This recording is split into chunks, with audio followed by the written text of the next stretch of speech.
Chairman صاحب ایسا نہیں ہو سکتا کہ آپ یہاں پہ تقریریں کریں اور میرا لیڈر جیل میں ہو. یقین جانیے ایک دن کے لیے, صرف ایک دن کے لیے عمران خان صاحب کو یہاں کے اس کرسی پہ بٹھا دیں, میں آپ کو شرط لگا کہ دنیا آپ کو کسی گندی نظر سے دیکھ ہی نہیں سکتی. انڈیا تو دور کی بات ہے سر, یہ جو طاقت ہے ایمان سے آتی ہے, اس شخص میں ایمان ہے. چیئرمین صاحب جنگیں فوج نہیں جیتی, جنگیں قومیں جیتا کرتی ہیں. جس فوج کے پیچھے اس کی قوم کھڑی ہو, جس قوم کے پیچھے پوری ایک سالمیت کے ساتھ سب ڈٹ کے کھڑے ہو, جو اس کو کوئی دنیا کی طاقت نہیں ہرا سکتی. جب کارگل کا واقعہ ہوتا ہے تو اس وقت کے پرائم منسٹر صاحب فرماتے ہیں کہ مجھے پتا ہے جن لوگوں نے حرکت کی ہے, میں انڈیا سے معافی مانگوں گا, مجھے پتا ہے یہ پاکستان سے شرارت ہوئی ہے.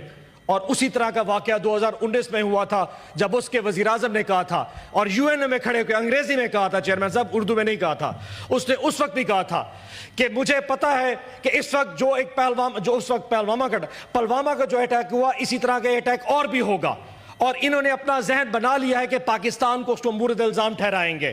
لیکن میں ان کو بتانا چاہتا ہوں کہ میرے پاس کچھ نہیں ہے سوائے ایمان کی طاقت کے علاوہ, لا الہ الا اللہ کی طاقت کے علاوہ میرے پاس کچھ بھی نہیں ہے. اور میں یہ بھی بتا دوں, اور یہ انہوں نے وہاں کھڑے ہو کے کہا تھا, میں یہ بھی بتا دوں کہ ہم چھوٹے ضرور ہیں لیکن ہم نیوکلیر فورس ہیں, اور اگر آج انڈیا نے یہ سوچ لیا کہ وہ ہم پر اٹیک کرے گا تو پھر جنگ پاکستان اور بھارت کے اس بارڈر کے درمیان نہیں رہے گی. دنیا کو سوچنا پڑے گا یہ جنگ کدھر جا سکتی ہے. میں دھمکی نہیں دے رہا, میں صرف بتا رہا ہوں کہ یاد رکھیے جب میرے پاس یہ چوائس ہوئی کہ مجھے سرنڈر کرنا ہے یا مرنا ہے تو میں مر گزروں گا. یہ ہوتا ہے ملک کا وزیر اعظم جس نے 2019 میں یہ بات کی تھی. چیئرمین صاحب آج ہم سے یہ توقع کی جاتی ہے کہ اس سینٹ کے اس پلیٹ فارم پہ کھڑے ہو کے ایک یونینمس ریزولوشن دے. ہم نے دی تھی, علی ظفر صاحب اور شبلی صاحب نے دونوں حکم کیا, ہم سارے بیٹھے, اعظم تارڑ صاحب موجود تھے, شہری رحمان صاحبہ موجود تھیں, عرفان صدیقی صاحب موجود تھے, اسحاق ڈار صاحب بھی آئے تھے. ہم سب نے آدھے گھنٹے میں ایک ریزولوشن بنائی تھی کیونکہ ہماری ملک کا مسئلہ ہے, ہماری سالمیت کا ایشو تھا. جو کہا گیا ہم نے اپنی اس میں الفاظ ڈالے کہ کوئی ایک ایسی چیز نہیں ڈالی جہاں سے کوئی سیاست جھلکتی ہو. یہ پاکستان تحریک انصاف تھی کیونکہ ہم سمجھتے ہیں اس وقت پاکستان زیادہ ضروری ہے, پاکستان تحریک انصاف اس وقت شاید ضروری نہیں تھی. لیکن چیئرمین صاحب دیکھیں ہمارے ساتھ کیا ہو رہا ہے.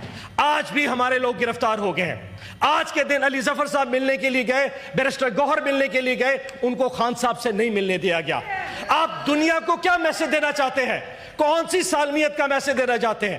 چیئرمین صاحب جنگیں فوج نہیں جیتی, جنگیں قومیں جیتا کرتی ہیں.